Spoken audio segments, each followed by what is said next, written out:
Kawaki wants to get rid of all Otsusukis, and in order to do that, he needs power. But he won't get that power through ninja methods, as Kawaki believes that the age of shinobi is over. That only means one thing. In order for Kawaki to get more powerful so that he can get rid of all Otsusukis, he needs to step into the domain of gods and attempt to become a god himself. And that means eating chakra fruit over and over so that he can get more powerful. This is what led to everything we saw in the time skip. The age of shinobi is over. Even though chapter 77 explained and answered a lot of our questions about Naruto and Kawaki, there are a few new questions that have popped off regarding Boruto and Kawaki's relationship in the time skip. Why are they fighting, and why does Kawaki say that he wants to send Boruto to the same place he sent Naruto? To answer these questions, we have to dive deep into everything that happened leading to this moment in the time skip.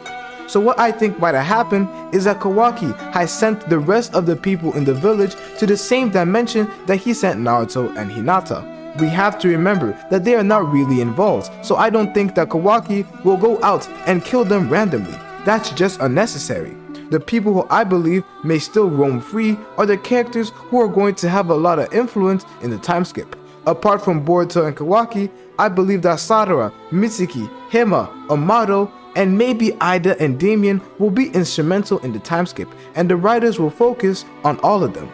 And we won't just be getting something like Naruto Shippuden where they forget about the characters and not dive deep.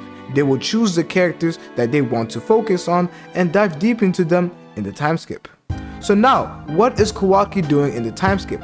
What I'm sure of is that after the quick recap of what everybody did in the time skip, we will see Kawaki begin his goal of getting rid of all Otsusukis. I can see Kawaki going from planet to planet, killing Otsusukis. This is where we might get the backstory that we finally wanted. We will get information about who the Otsusukis are and everything that is related to their clan.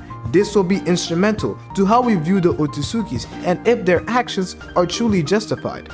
There is a strong possibility that we might also see Kawaki commit massive genocide and murder a lot of people just like Eren did in Attack on Titan.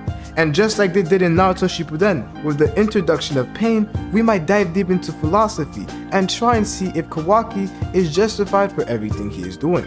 I am telling you, some of the stuff that we are going to see Kawaki do might be very confusing, and some might just hate him. But the truth is that he doesn't really care. The end outcome for Kawaki is for him to be killed by Naruto in the end. So he doesn't care what people think about what he is doing. Whether it is right or wrong, he doesn't care. He's not trying to build a legacy or become the Hokage. He just wants to accomplish his goal and die making Naruto's life a lot easier. I am telling you right now, the time skip is going to be dark. Done are the days where we see Boruto just relax and play video games with his friends.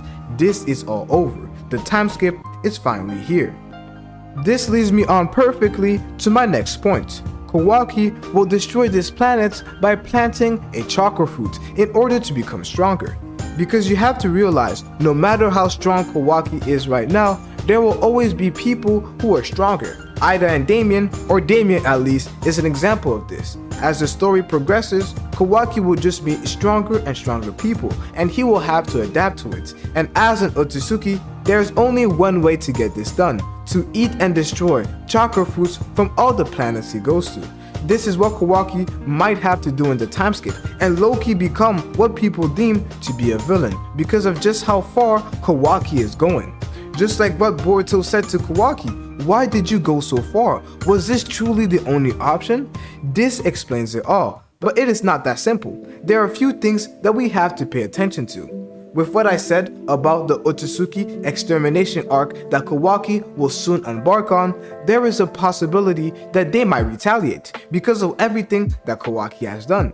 This is what I believe will lead to the destruction of the village. I believe that an Otsutsuki invasion might happen. Through the help of Code or not, the village will be destroyed, leaving Kawaki with only one option as an Otsutsuki: to discard of the planet that Naruto worked so hard to protect in order to become stronger so that he can do whatever he deems necessary to save and protect Naruto. And we have to be fair with Kawaki. He has a point. He would get very strong if he ended up eating the chakra fruit this planet would produce. Because due to the powerful people who have died on this planet, we have Madara, Kaguya, Momoshiki, Ishiki, many strong people have come to this planet and all gotten packed up by Naruto and Sasuke, leaving this as the best opportunity for Kawaki to come and collect all of their data and evolve into a stronger being.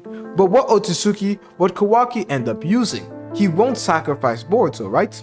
I will talk about Boruto's situation a little later in the video, but what I believe is that he might just use one of the Otsutsukis he killed or found during his Otsutsuki extermination arc. Do you remember the scene in the Code arc where Momoshiki was dragging Kawaki around and threatening that he would feed him to the Ten Tails? And I believe that Kawaki will drag an Otsutsuki just like Momoshiki did to him, and he will end up capturing him and feeding that Otsutsuki to the Ten Tails in order to get the chakra fruit of this planet and become a lot stronger.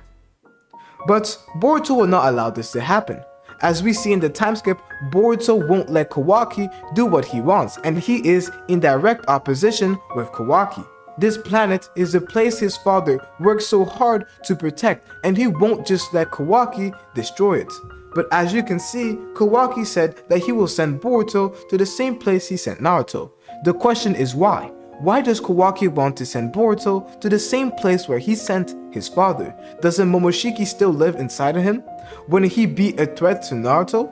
If we interpret what Kawaki said by going off the idea that Naruto is alive and has just been sealed so that Kawaki could protect Naruto, this means that the only way Kawaki would allow Boruto to go and see Naruto is if Momoshiki is no longer a part of Boruto. That's the only way things would make sense. The main reason Kawaki sealed Naruto was because he wanted to kill Boruto and then kill the other Otsutsukis that threatened Naruto's life. So if Kawaki allows Boruto to see Naruto, then it means that he is no longer a threat to Naruto, meaning that Momoshiki is no longer attached to Boruto. And I just don't think that Momoshiki would just die randomly. They would have to explain it a lot, because the way that Momoshiki is being explained, it seems that he might be a long-term villain. In addition, it would make sense that Kawaki is the only one who could allow Boruto to meet his father, because if it wasn't the case, then Boruto would just have to go and save his parents from Kawaki without Kawaki having to send him there. But don't get it twisted, this is not a fun interaction, because remember why Kawaki sent Naruto and Hinata there?